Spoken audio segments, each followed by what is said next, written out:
Millions of Hindus will be swimming in the Ganges this week for the annual Magh Mela festival, just as they have for years. But it's not a pleasant swim. The Ganges is one of the world's most polluted rivers. That isn't just a problem for swimmers. More than 500 million people depend on the Ganges as their main source of water.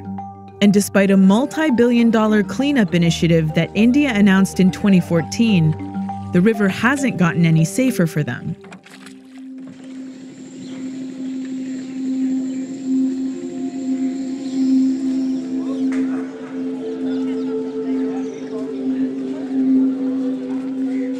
We have come to see the beautiful Ganga here, to experience its warmth that is giving it to us.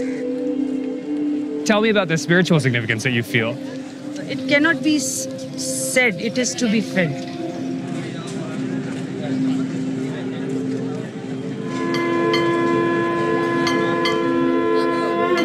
For India's nearly 1 billion Hindus, who believe that if a body is burned and returned to the river at Varanasi, it can escape reincarnation,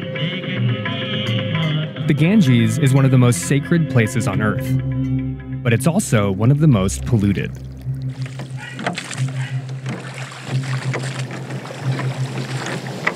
Oh, dear Jesus.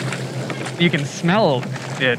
How much sewage is coming out there right now? 150 million liters per day. How many people's sewage is that? 1 million. So that's the shit of 1 million people flowing into the Ganga every day. Yeah. This is just one drain.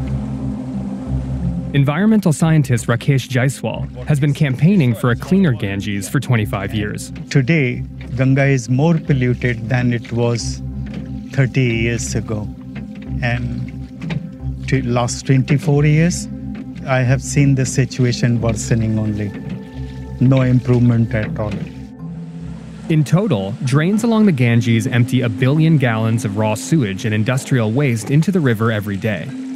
Decomposing bodies make their way into the water from riverside crematoriums.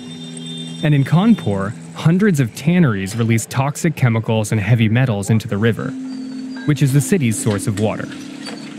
Half of Kanpur city, including me, was getting drinking water from River Ganga.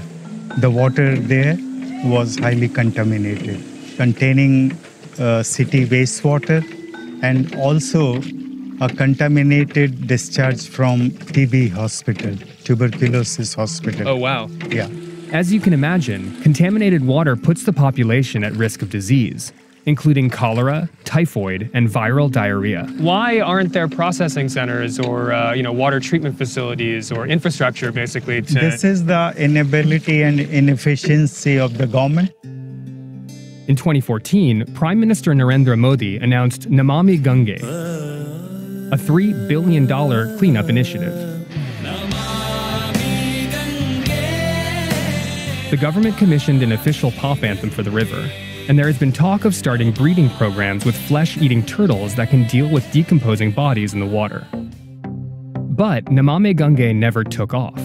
3 years later, reports say that just $205 million has been spent, and India's top environmental court declared it a failure, saying, quote, "Not a single drop has been cleaned so far."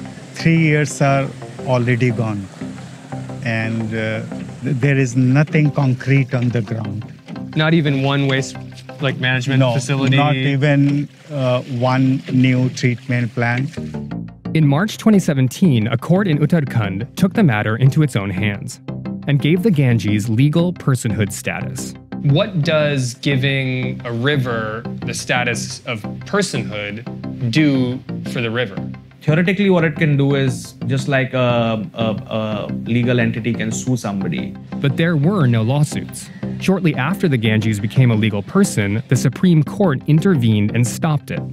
Giving a legal right or a legal status by itself will mean nothing. Shadan Farasat is a Supreme Court lawyer.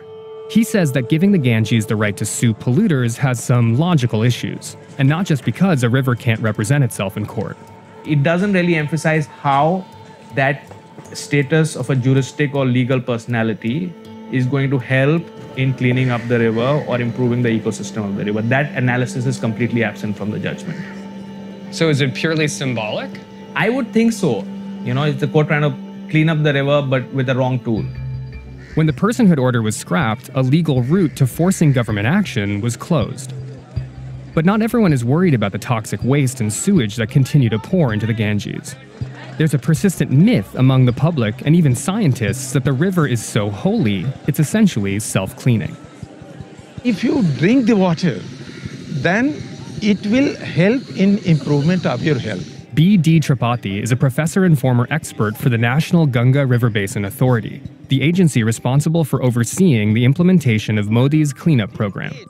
He's surprisingly optimistic about the situation. If you increase the flow into the water, then 60 to 80% organic pollution problem will be automatically resolved. Really? Yes. You believe that the river Ganga can heal itself if there's more water in the river Ganga? Of course, 100% true.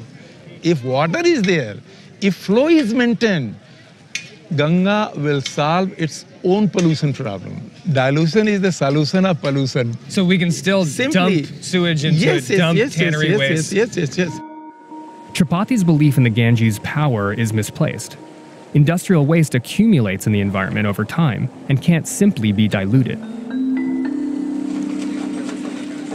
Still, the river's pollution isn't stopping people from going to the Ganges to be cleansed. So you're not sort of bothered by the pollution? No, not good. Have you guys taken a dip? I can go do it right now. I'm so fond of Ganga. You would hop in right now? Yeah, I love Ganga.